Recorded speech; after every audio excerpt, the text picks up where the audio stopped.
우리가 두 주째 계속해서 구원의 확신에 대해서 이렇게 살펴봤어요.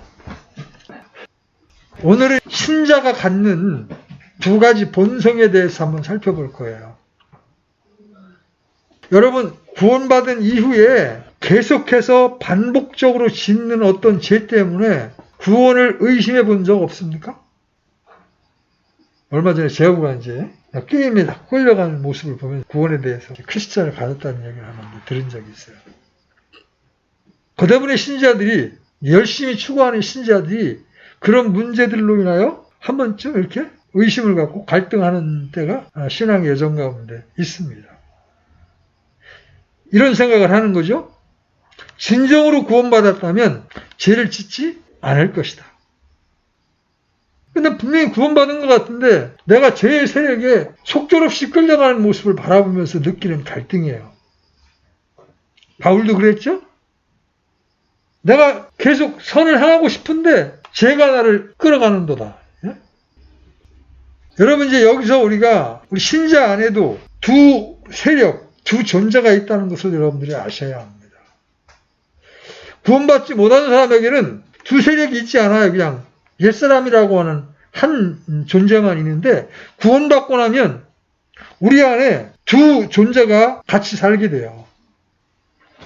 그 이유가 뭐냐면 우리 몸 안에 죄의 본성이 있어서, 그래서 이 몸을 사망의 몸이라고 그러는 거예요. 사도 바울이 이 사망의 몸에서 누가 나를 건져내야 이렇게 이제 절규하죠. 그래서 이 몸은 계속 썩어져 가는 거예요. 죄성이 있기 때문에. 우리가 성령으로 거듭난 것, 그건 영이에요. 거듭났지만 우리 몸 안에는 여전히 죄의 본성을 가지고 있어요. 이것이 구원받았음에도 불구하고 왜 계속 죄를 짓고 있는지를 설명해 주고 있는 거예요. 물론 반복해서 계속 죄를 지어도 괜찮다는 말이 아니에요. 우리가 왜 그렇게 살게 되는가, 살고 있는가에 대한 성경적 진단을 하고 그것에 대한 처방을 받아야만 된다는 거예요. 성경은 거듭난 하나님의 자녀에게 두 본성이 있다고 가르치고 있습니다. 자, 어떤 본성일까요? 첫 번째는 자연적 출생으로 받은 전적으로 악한 본성. 그러니까 부모로부터 태어날 때 자연적으로 받게 되는 악한 본성이 있어요. 그리고 복음을 통해서 새로운 출생으로 받게 된 새로운 본성이 있어요. 자, 이 첫 번째 본성이 악한 본성인데 우리가 소유하고 있는 첫째 본성은 흔히 옛사람이라고 불리워요. 이 본성은 우리 조상 아담으로부터 물려받은 거예요. 자, 고린도전서 15장 22절 한번 보십시오. 고린도전서 15장 22절.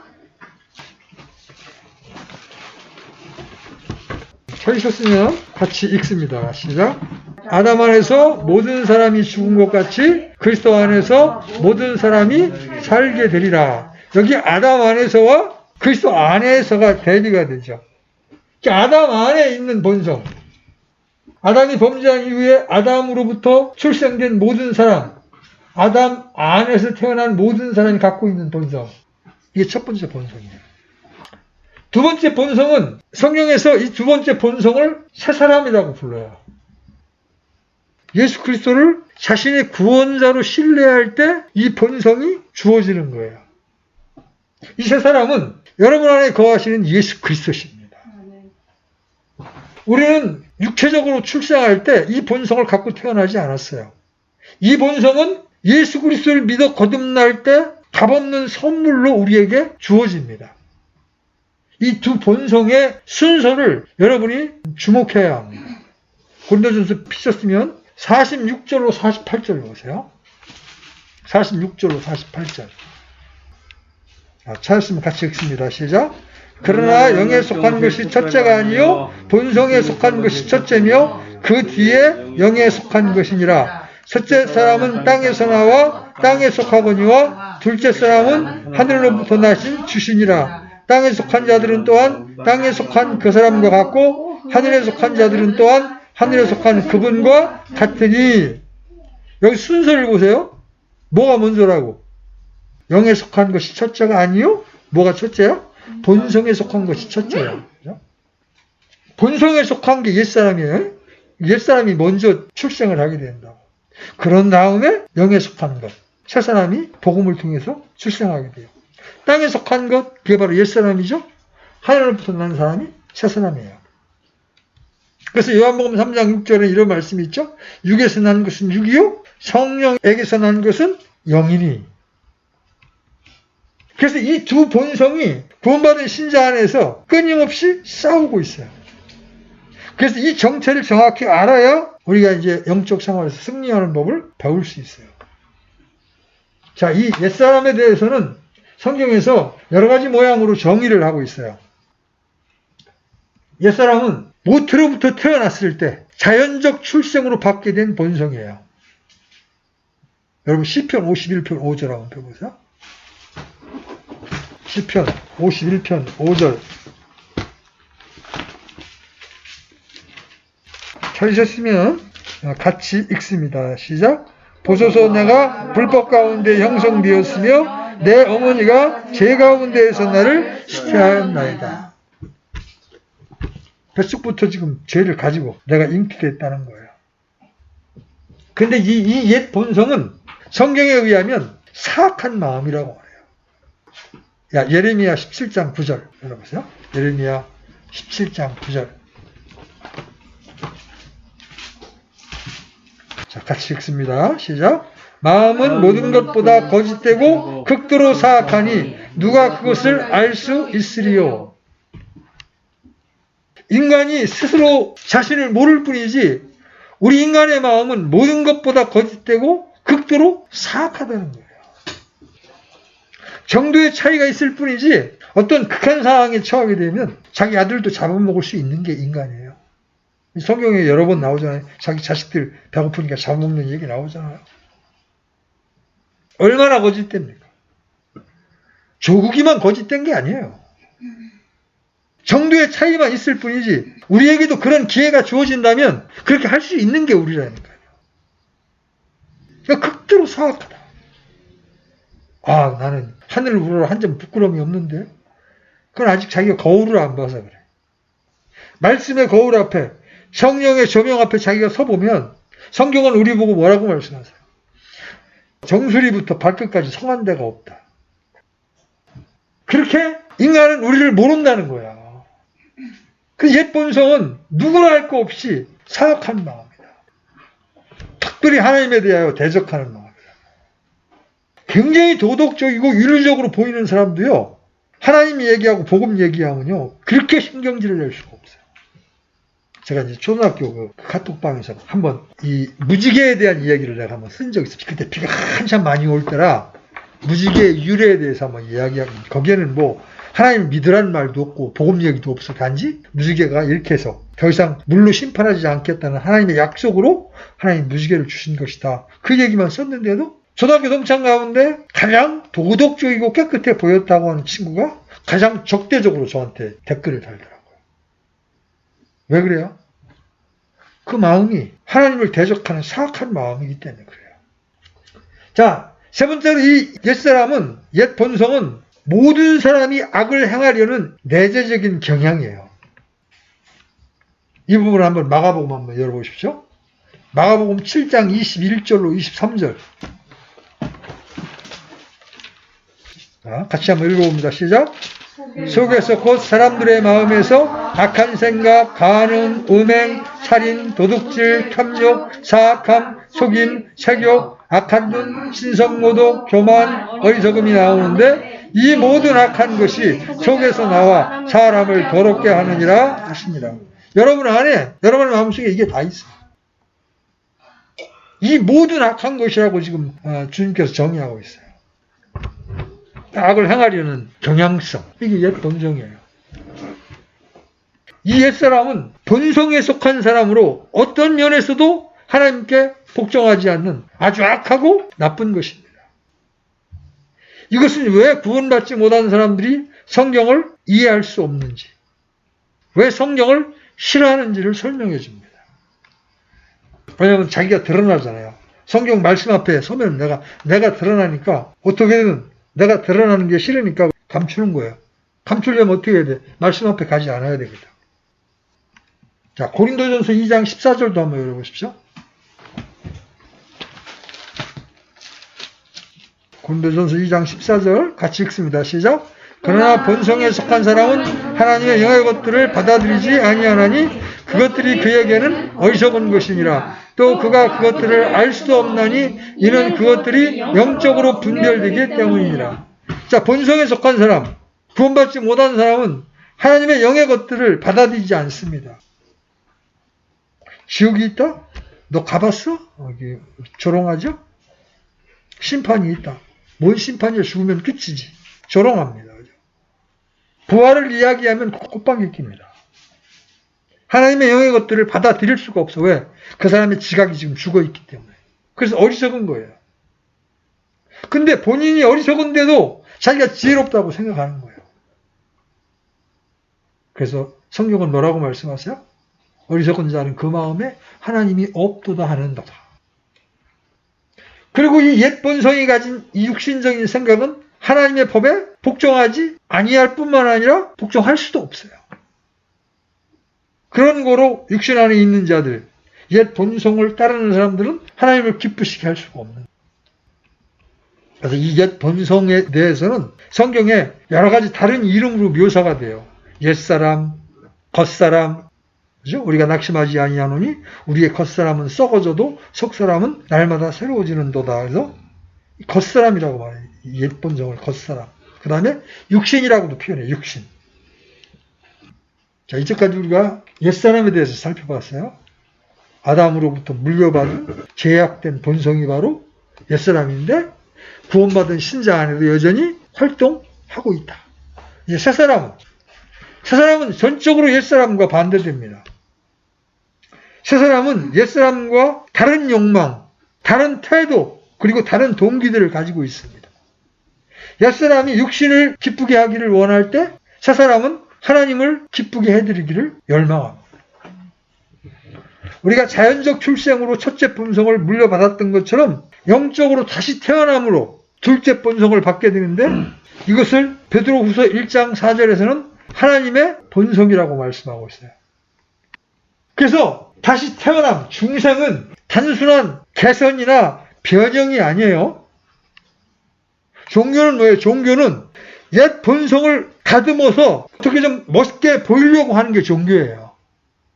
구원받지는 못했으면서 그 안에 새로운 본성은 없으면서 옛 본성을 잘 절제해서 좀 더 개선해 보려고 하는 거. 도덕을 통해서, 교육을 통해서 다듬어 보려고 하는 거예요. 근데 이 중생은 다시 태어나는 것은 이러한 개선이나 변형이 아니라 창조예요.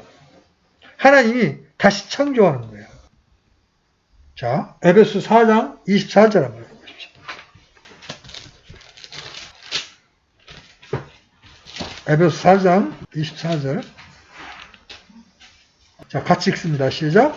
또 너희가 하나님을 따라 의와 참된 거룩함으로 창조하신 새 사람을 입을 것을 가르침을 받았으니.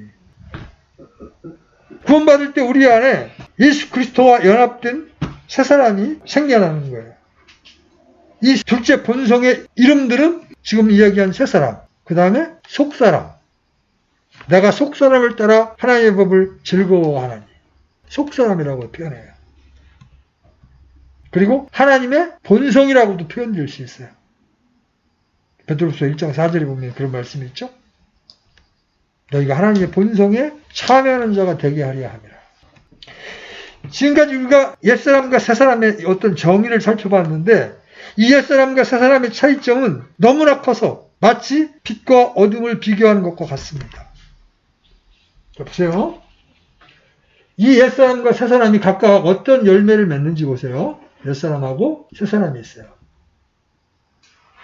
구원받은 신자 안에 두 존재가 지킬 박사와 하이드 마냥 존재한다고 그랬어요. 이 옛사람이 산출하는 일들을 한번 보세요. 갈라디아서 5장 한번 펴보십시오.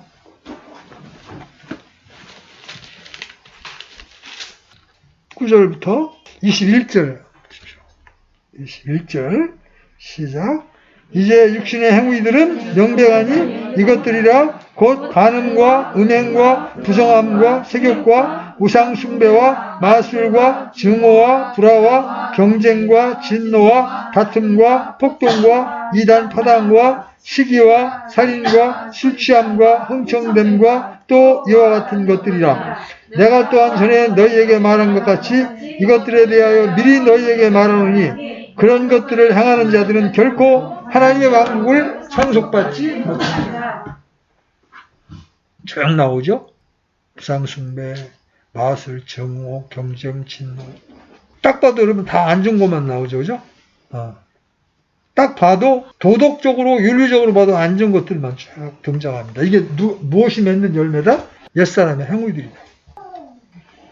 근데 세상이 맺는 열매가 있어. 바로 5장 22절로 23절. 같이 한번 읽어봐요. 그러나 성령의 열매는 사랑과 기쁨과 화평과 오래 참음과 부드러움과 사람과 믿음과 온유와 절제니 이 같은 것을 대적할 법이 없느니라. 성령의 열매. 육신의 행위들은 열매라고 안 해요. 그냥 육신의 행위들이라고 말해요. 여기 언급된 것들은 너무 이질적이죠. 그죠? 그래서 서로 혼동할 수가 없어. 근데 이 옛사람과 새사람은 교회생활, 신앙생활과 관련해서도 완전히 천양지차의 다른 모습으로 나타납니다. 옛사람은 성경 읽기를 싫어합니다. 새사람은 성경 공부를 즐거워합니다. 옛사람은 교회에 참석하기를 즐거워하지 않습니다. 새사람은 교회에 참석하기를 좋아합니다. 옛사람은 사람을 두려워합니다. 새사람은 하나님을 두려워합니다. 옛사람은 복음을 증언하지 않습니다. 증언하려고 하지는 않습니다. 새사람은 다른 이들에게 예수님에 대해 말하기를 좋아합니다. 왜냐하면 다른 사람들도 지옥의 심판을 피해야 한다는 부담을 갖고 있기 때문에 그렇죠. 옛사람은 성령의 인도를 거부합니다. 말씀의 인도를 거부합니다. 반면에 새사람은 말씀의 인도, 하나님의 인도에 순종합니다. 옛사람은 죄를 쉽게 범합니다. 새사람은 죄를 범하지 않습니다. 옛사람은 사람에게서 태어난 겁니다. 그죠? 아담 안에 자연적인 본성이기 때문에 새사람은 하나님에게서 태어났습니다. 모든 특성들이 있지만 핵심은 뭐예요? 옛사람은 사람에게서 태어났다. 부패한 사람에게서 태어났다. 새사람은 하나님에게서 태어났다. 그런데 이제 이 두 본성이 구원받은 신자 안에서 치열하게 싸우는 거예요. 이 서로 완전히 틀린 존재들끼리 그 사람 속에서 매일 순간 진행되는 실제적인 싸움이 있어요. 그러나 이제 아침에, 주의 첫날 아침에 딱 일어났어. 몸이 피곤해. 아, 오늘은 교회 가지 말고 쉬었으면 좋겠다. 이 옛사람이 우리 안에서 작동하는 거예요. 새사람은 아니야. 그래도 떨치고 일어나서 하나님을 경배해야지. 이거 새사람이 일으키는 반응이에요. 두 사람이 계속해서 치열하게 싸우는 거예요. 이 두 존재는 서로를 싫어합니다. 서로를 반대해. 로마서 7장에서 사도 바울은 스스로 느끼고 경험했던 이 끈질긴 싸움을 이렇게 묘사합니다. 이게 로마서 7장 전체의 이야기예요. 마지막에 오 나는 비참한 사람이로다. 이 사망의 몸에서 누가 나를 건져내랴. 우리가 죄악된 옛사람과 싸워 승리하는 법을 배우기 전에 먼저 기억해야 될 것이 있어요. 첫째는 이 땅을 떠나기 전까지는 우리는 결코 옛사람을 제거하지 못한다. 죽을 때까지 사망의 몸에 있는 이 옛 본성은 제거할 수 없다. 이제껏 어떤 그리스도인도 지상에서 이 죄의 문제로부터 벗어나지 못했다. 구원받은 지가 아무리 오래되었다 하더라도 죄는 이 생에서의 모든 성도들을 괴롭힌다. 그러면서 이 싸움은 매일 싸워야 하는 것이다. 옛 본성과 싸우는 이 전투는 결코 쉽지 않다. 김주원이에게 새 사람이 있는지 없는지 제가 확신을 못하겠어요. 근데 게임을 쉽게 거절할 수 있는 옛사람을 이렇게 거절할 수 있는 힘이 생긴 걸 열매로 보여줘야 이제 인정을 받을 수가 있어. 이런 전투가 일어날 때 어떻게 전투에서 승리할 것인가? 이게 이제 오늘의 핵심이죠. 어떻게 승리할 것인가? 자, 첫 번째. 구원받은 성도라면 새 사람으로 살아서, 그죠? 새 사람으로 살아서 하나님을 기쁘시게 하는 그런 삶을 살기를 원하는 열망이 다 있단 말이에요. 어떻게 해야 되는가? 첫 번째. 여러분 자신을 죄에 대해 죽은 자로 여겨야 돼요. 첫 번째요. 여러분의 옛사람이 있다고 그랬어요, 여전히. 근데 이 옛사람을 죽은 자로 간주하라. 자, 로마서 6장 11절로 12절. 게임을 좋아하는 김주원이의 옛사람을 죽은 자로 여기라. 죽은 사람은 게임을 할 수가 없어요. 그죠? 자, 로마서 6장 11절로 12절 같이 읽습니다. 시작. 이와 같이 너희도 너희 자신을 죄에 대하여는 참으로 죽은 자요 하나님께 대하여는 예수 그리스도 우리 주를 통해 산 자로 여길지어다. 그러므로 너희는 죄가 너희 죽을 몸 안에 군림하지 못하게 하여 몸의 정욕 안에서 죄에게 순종하지 말고. 가장 먼저는 나를 죽은 자로 여기는 거예요. 죄가 우리에게 다가올 때 그것에 반응하지 말고 우리는 죽은 자가 되어야 해요. 그래서 바울은 로마서 6장 2절에서 결코 그럴 수 없느니라 죄에 대하여 죽은 우리가 어찌 그 가운데 살리오 이렇게 말합니다. 로마서 6장 7절에서도 죽은 자는 죄로부터 해방되었느니라. 여러분 묘지에 있는 시체가 죄를 지었다는 말을 들어본 적 있어요? 이 구절은 죄에 대해 죽어있는 사람처럼 행동해야 된다고 말합니다. 그렇게 할 때 우리 옛사람을 패배시킬 수가 있어요. 근데 기억하십시오. 이것은 매일 행해져야 합니다. 바울이 뭐라고 고백해요? 나는 날마다 죽노라. 자기 옛사람을 날마다 죽은 자로 여기는 거예요. 매일 행해져야 되는 거예요. 자, 두 번째. 여기 자기를 죽은 자로 여기라고 그랬어요. 근데 이것만 가지고는 부족해요. 여러분 자신을 하나님께 드리라. 이게 소극적인 방면이라면 이건 적극적인 방면이에요. 스스로 죽은 자로 여기는 동시에 하나님께서 내 몸을 사용하시도록 자신을 하나님께 드려야 합니다. 로마서 6장 13절 보시죠. 로마서 6장 13절. 같이 읽습니다. 시작. 또한 너희 지체를 불의의 도구로 죄에게 내주지 말며 오직 너희 자신을 죽은 자들로부터 살아난 자로서 하나님께 드리고 너희 지체를 의의 도구로 하나님께 드리라. 여러분은 자신의 몸을 죄에게 내어주든지 아니면 하나님께 드리게 되든지 둘 중에 하나를 선택해야 합니다. 하나님을 반대하는 죄의 욕망에 굴복하게 되면 그것은 자신이 하나님과의 교제를 멀리하고 있다는 증거가 되겠죠. 여러분이 하나님께 굴복하게 되면 그리스도인의 삶에 있어서 화평의 달콤함을 맛볼 수 있게 되는 거예요. 자, 보세요. 김주원이가 이제 예배 끝나면 게임하고 싶은 욕망 때문에 이제 안달을 해요. 이제 할머니한테 쫓아가가지고 이제 핸드폰을 달라고. 근데 그때 성경책을 펴들고 요한복음이나 로마서를 읽어. 게임을 좋아하는데 본성을 죽은 자로 여기고 옛사람을 죽은 자로 여기고 내 몸을 하나님의 말씀을 공부하는 쪽으로 몸을 들여. 여러분 이제 주의 첫날 친구를 만날 욕망 아니면 좀 누워있고 싶은 욕망 이걸 거절하고 여러분들이 몸을 추스고 나가서 집회에 참석을 해. 그럼 여러분이 몸을 드리는 거예요. 여러분이 몸을 드리는 순간 여러분의 지체를 죄의 도구로 내줄 수 있는 가능성은 그만큼 줄어들겠죠. 그죠? 왜? 내가 내 몸을 의의 도구로 드렸기 때문에. 그래서 내 옛사람을 죽은 자로 여김과 동시에 내 몸을 하나님께 의의 도구로 드려야 돼. 이게 두 개 같이 따라가야 됩니다. 그 다음에 세 번째로는 육신을 위해 기회를 주지 않아야 돼요. 자, 육체적인 생명이 생존하려면 음식을 섭취해야 되죠? 두 본성도 마찬가지예요. 옛사람과 싸워 이기는데 비밀 무기가 있다면 그것은 바로 육신을 굶겨 죽여서 쓸모없게 만드는 거예요. 보세요. 새 사람은 뭘 좋아해요?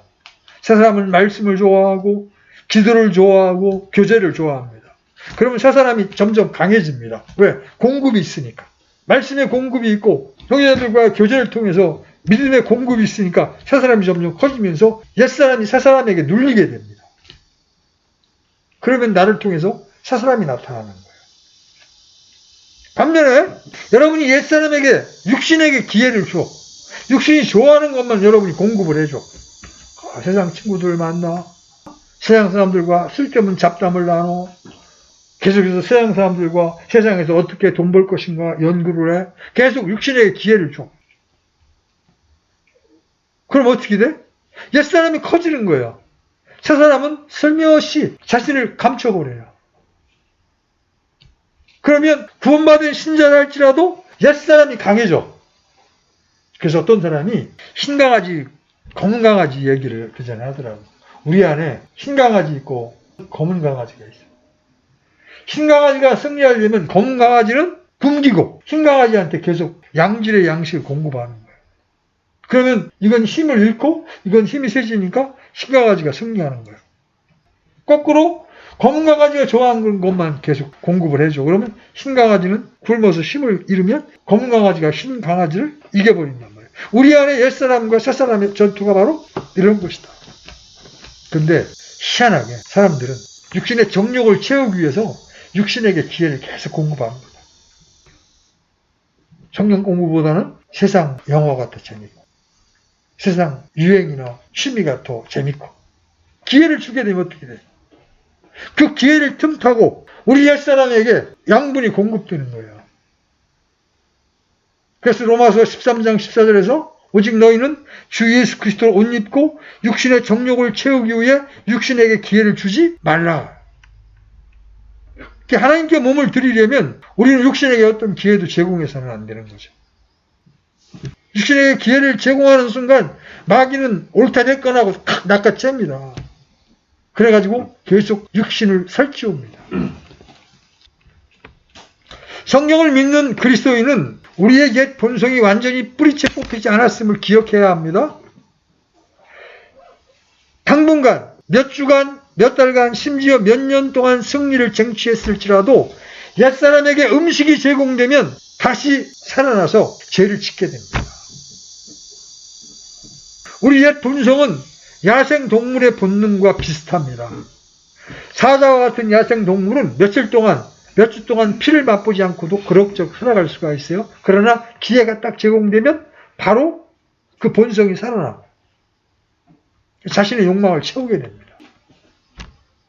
우리는 성경에서 새 사람을 입으라는 명령을 듣게 됩니다. 이것은 새 사람이 하기를 원하는 것을 행함으로써 이루어집니다. 즉 우리 옛사람을 굶기는 반면 우리는 새 사람을 먹입니다. 우리는 앞에 새 사람이 무엇을 하기를 원하는지 무엇을 즐거워했는지를 이미 말했어요. 신자는 하나님의 뜻을 행해야 합니다.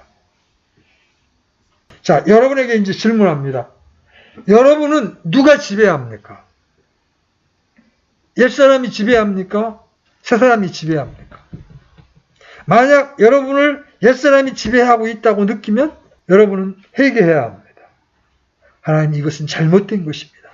하나님, 고치겠습니다. 제게 힘을 주십시오 하고 하나님 앞에 기도하면서 여러분의 몸을 하나님 자신에게 드려야 됩니다. 여러분의 삶 속에 행복과 화평을 원하십니까? 그러면 육신에 순종하는 대신 새 사람을 믿고 하나님을 섬기십시오. 매일 인터넷을 검색하는 대신 성경을 대하십시오. 주위 사람들에게 세상 돌아가는 뉴스를 전달하기 전에 예수 그리스도를 믿음으로 얻게 되는 구원에 대해서 말하십시오. 그런 행위들을 계속해서 해나갈 때 옛사람은 점점 힘을 잃고 새사람이 힘을 얻게 되는 거예요. 이건 누가 대신 해줄 수 있는 게 아니에요. 여러분의 선택입니다. 내가 하나님을 기쁘시게 하기 위해서 하나님의 영광을 위해서 내가 존재하는데 지금 나의 모습은 옛사람의 모습이 너무나 많이 나타나고 있다. 그렇게 여러분 자신이 발견된다면 이제 이 사실로부터 하나님, 제가 돌이키겠습니다. 그리고 하나님이 기뻐하시는 것, 하나님의 영광을 위한 일에 저의 몸을 드리겠습니다. 저쪽 화장실 앞에 전도지 수북하게 쌓여 있습니다. 아주 여러 가지 전도지. 지옥이 있다는 사실, 어떻게 구원받는 사실 다 있고, 요한복음, 로마서 쪽복음도 있으니까. 그런 장비들을 가지고 여러분이 복음을 전하는 일에 여러분의 몸을 들여보십시오. 그러면 세 사람이 더욱더 힘을 얻고 여러분을 통하여 성령의 열매들이 나타나게 될 겁니다. 그때 하나님은 그러한 우리를 보시고 당신의 아들을 이 땅에 우리를 위해 내어놓으신 그 목적을 달성하심으로 기뻐하시게 될 거라는 거죠. 이 일을 여러분 마음속에 깊이 새기시고 새 사람으로 옷 입게 되기를 간절히 소망합니다. 아멘. 기도합시다. 하나님 아버지, 구원받은 신자 안에도 여전히 옛사람이 남아있어서 죽을 때까지 우리 신자들을 괴롭히고 있음을 저희들이 보았습니다. 우리가 이러한 영적 전투에서 승리하기 위해서는 이 옛사람을 죽인 자로 여기고 우리의 몸을 하나님의 의의 도구로 드리며 육신에게 기회를 주지 아니함으로 승리할 수 있다고 하는 승리의 비결에 대해서도 저희들이 살펴보았습니다. 가장 먼저 우리 안에 주님을 기쁘시게 하는 삶을 살겠다는 열망이 일어나게 되기를 원합니다. 그리고 이 열망을 이루기 위하여 성경이 제공하는 이 비결을 정확히 깨닫고 실천함으로 우리가 이 땅에서 주님을 기쁘시게 하는 자들로 발견되기를 소망합니다. 주여, 말씀과 성령의 인도 가운데 이러한 것들을 정확하게 깨닫고 이 실제를 살아갈 수 있도록 우리를 인도해 주시기를 원합니다.